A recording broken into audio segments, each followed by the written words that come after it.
एक सुंदर सा गांव था। नाम था भोला नागोरी। उसी गांव में रहता था हमारा हीरो राइस्टार। एक भोला भाला मिडिल क्लास लड़का, लेकिन दिल का बहुत बड़ा। गांव में हर बुजुर्ग को देखकर झुककर नमस्कार करता। सब उसे पसंद करते थे, लेकिन उसे पसंद थी प्रिया। बचपन से ही दोनों एक दूसरे को चाहते थे। राइस्टार का एक खेत भी था गांव के बीचों बीच। उसी खेत में उसने मेहनत से फसल लगाई थी। उसका सपना था फसल बेचकर पैसे कमाएगा और एक दिन प्रिया से शादी करेगा। राइस्टार का एक और दोस्त था ज्ञान भाई। दूसरे गांव में रहता था, बहुत अमीर घर से था। उसके दादाजी के परदादाजी तक सब अंबानी जैसे थे, लेकिन फिर भी ज्ञान भाई उसका जिगरी यार था। तीनों मिलकर हमेशा साथ रहते, घूमते, खाते, हंसी मजाक करते थे।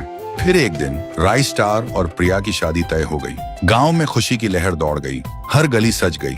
शादी में पूरा गांव शामिल हुआ और ज्ञान भाई भी।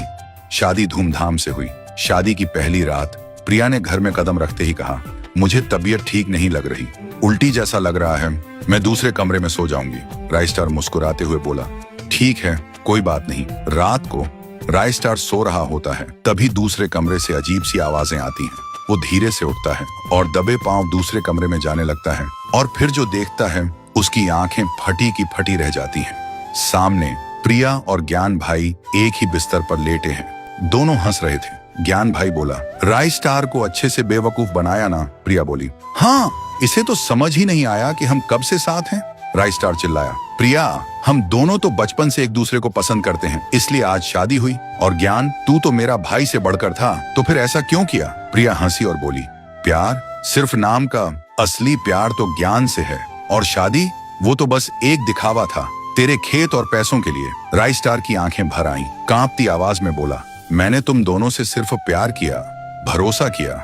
ज्ञान भाई मुस्कुराते हुए बोला, और हमने उस प्यार को बेच दिया अपने फायदे के लिए। और तभी प्रिया ने उठाई एक छुरी और राइस्टार पर वार कर दिया। राइस्टार चिल्ला भी नहीं पाया। उसी वक्त उसकी मौत हो गई। ज्ञान बोला, अब ये कभी वापस नहीं आएगा। और प्रिया ने झुककर राइस्टार के कान में कहा, अब तेरा सपना भी गया और तू भी।